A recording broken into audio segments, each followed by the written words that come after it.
Yooyyaa akkam jirtu nagaa jirtuu Oromoo koo saba guddaa saba kabajamaa saba jaalatamaa fi saba sodaatamaa akkam naaf jirtu baga milkooftan Oromoo koo guutuu Irreechi bara 2016 milkiidhaan xumuramee jira. Irreechi bara 2016 Finfinnee haala ho'aa haala isin viidiyoo irratti argaa jirtan kanaan haala diina mataa fi ija gubuun haala hawwataa fi bareedaa ta'een kabajamee jira. Irreechi yoomuu irree keenya, irreechi jaalala, irreechi kabajaadha, irreechi tokkummaadha. Bakka Oromoon gurmuudhaan irree isaa itti jabeeffatu, bakka Oromoon tokkummaa isaa tokkummaadhaan itti agarsiisu. Irreechi jabeenya, irreechi tokkummaadha, irreechi bareedina. Irreechi waa hunda Oromooti. Maaliif yoo jennee irreecha kana asiin ga'uuf irreechi kun akka bareedee akka miidhagee akka har'aa kanatti mul'atu kanaaf Oromoon aarsaa hedduu itti kafaleeti kan asiin ga'e. Akkanumatti fakkeenyaaf namoonni hedduun yoo har'a kanatti uummanni qeerroo fi qarreen biyya keessa dhangala'ee bakka hundaa gamaa gamanaa guutuu biyyaa keessaa walitti jigee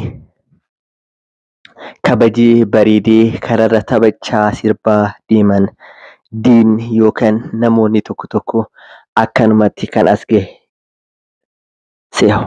Garuu irreechi aarsaa hedduun namni hedduun itti dhumee qeerroo fi qarreen hedduu dhiifama baay'ee miira keessa waan galuuf dhiigni ilmaan qulqullootaa hedduun itti dhangala'ee as gahe. Cal jedhanii wantuma guyyaa tokkotti akkanatti bareedee miidhagee as gahee miti. Aarsaa fi qabsoo uummata Oromoo, uummata qulqullootaatii fi qabsoo qeerroo fi qarreetiin, qabsoo abboota keenyatiin, haadholiin keenya cichanii seenaa kana, aadaa kana dabarsanii nu laataniin as gahe. Garuu galanni kan Rabbii haa ta'u, har'a dhaloonni kun seenaa jijjiiree miidhagsee kunoo akkanatti ifaan ifatti aadaa ofii addunyaatti mul'isee bareechee of bareechee kara manaa nagaan galaa jira. Kuni kan ta'aa jiru yeroo jalqabaati. Irreecha bara 2016 tokko jedhee eegalee jira. Oromoon nagahaan bahee bareedee karaa irratti bareedee of mul'isee taphatee sirbee nagahaan galuun kun isa jalqabaati. Garuu irreecha bara hedduuf darban kanneen keessa namoonni Oromoo qulqulluu taatan ni yaadattu. Yoo diinii dagate malee. Irreechi iddoo akka har'aa kana aadaa ofiitti calaqqisan, iddoo bareedinaa, iddoo jaalalaa hin turre. Irreechi iddoo qabsoo uummata Oromoo ture. Iddoo qabsoo qeerroo fi qarree ture. Maaliif mootummoonni cunqursoo darban akka uummanni Oromoo wal gahu, walitti dhufu hin fedhan. Bakkaa bakkatti tokkummaa Oromoo uummata miliyoona kana, saba bal'aa kana tokkummaa isaa dhorkanii kan Baalee Baaleetti, kan Wallagga jiru Wallaggatti, kan Arsii achumatti Arsiitti akka hafu, kan Shawaas Shawaatti, kan Hararis godinaalee Oromiyaa hunda keessaa adda addatti qoodanii akka isaan tokko hin taane, akka isaan walitti hin dhufne karaa itti cufaa turan. Oromoon garuu san darbee aarsaa hedduu itti kafalee irreecha hafaa hin turre. Irreechatti bakkee awwaala Oromoo ture. Irreecha keessatti awwaalamaa turan, irreecha irratti du'aa turan, irreecha irratti dhumaa turan. Kana jechuun koo irreecha abaaruu kan koo osoo hin taane irreecha kanaaf aarsaa kaffalamin isin yaadachiisuuf jedheeti Oromoo koo.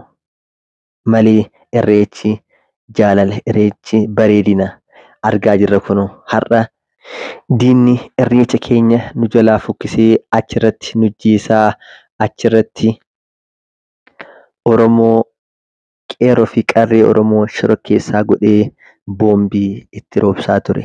Har'a kunoo qeerroo fi qarreen ifaan ifatti bilisummaadhaan bahanii burraaqanii taphatanii aadaa ofii mul'isanii kara mana isaaniitti galaa jiru. Kuni aarsaa qeerroo fi qarree kumaatamaan lakkaawamaniin as gahe. Akka salphaatti as hin geenye.